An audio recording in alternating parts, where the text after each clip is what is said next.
नमस्कार। प्रभा साक्षी पॉडकास्ट में आप सभी का स्वागत है। भारत के न्यायिक इतिहास में एक और महत्वपूर्ण अध्याय जुड़ गया है। एक ऐसा फैसला जो न सिर्फ कानून की व्याख्या करता है बल्कि समाज में बराबरी की दिशा को एक मजबूत कदम बढ़ाता है। देश की सर्वोच्च अदालत सुप्रीम कोर्ट ऑफ इंडिया ने एक बार फिर से स्पष्ट कर दिया है कि भारतीय सशस्त्र बलों में महिलाओं की भूमिका अब सीमित नहीं बल्कि अस्थायी और निर्णायक है। अदालत ने अपने पहले दिए गए फैसलों को बरकरार रखते हुए कहा कि महिला अधिकारियों को दिया गया परमानेंट कमीशन किसी भी स्थिति में वापस नहीं लिया जाएगा। यह फैसला केवल एक कानूनी पुष्टि नहीं बल्कि एक संदेश है कि अब सेना में लैंगिक समानता कोई बहस का विषय नहीं बल्कि एक स्थापित सच्चाई है।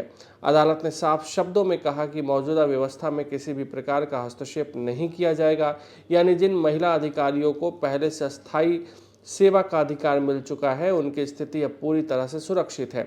यह उन सभी महिलाओं के लिए एक भरोसे का संकेत है जिन्होंने वर्षों तक इस अधिकार के लिए संघर्ष किया। इस निर्णय का एक और अहम पहलू है जो सीधे तौर पर उन महिला अधिकारियों से जुड़ा है जिन्हें कानूनी प्रक्रिया के दौरान सेवा से बाहर कर दिया गया था। अदालत ने यह मानते हुए कि इन अधिकारियों के साथ न्याय होना चाहिए, ही निर्देश दिया है कि उन्हें 20 साल की सेवा पूरी कर चुका माना जाएगा। आमतौर पर शॉर्ट सर्विस कमीशन अधिकारी यानी कि SSCOs और वे सभी जिन्होंने इस मामले में हस्तक्षेप किया था अब पेंशन के हकदार होंगे। यह राहत उनके लिए बेहद महत्वपूर्ण है क्योंकि इससे उनकी आर्थिक स्थिति सुनिश्चित होगी। हालांकि इस फैसले में एक संतुलन भी दिखाई देता है। अदालत ने यह स्पष्ट किया है कि जहां एक ओर पेंशन के लाभ दिए जाएंगे वहीं दूसरी ओर इन अधिकारियों को वेतन के बकाया यानी कि एरियर का अधिकार नहीं मिलेगा। यह निर्णय शायद इस बात को ध्यान में रखकर लिया गया है कि न्यायिक प्रक्रिया और प्रशासनिक सीमाओं के बीच एक व्यवहारिक संतुलन बना रहे।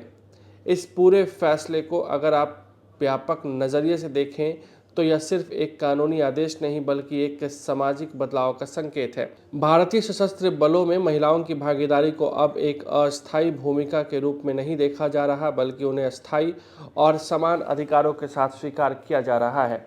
आज की इस कहानी में अदालत का यह फैसला एक मजबूत संदेश देता है कि जब बात अधिकारों और समानता की हो तो न्याय सिर्फ दिया नहीं जाता बल्कि उसे स्थापित भी किया जाता है और शायद यही इस फैसले की सबसे बड़ी ताकत है। आज के लिए इतना ही। अगले पॉडकास्ट में किसी और मुद्दे पर देंगे विस्तृत जानकारी। जुड़े रहिए प्रभा साक्षी के साथ।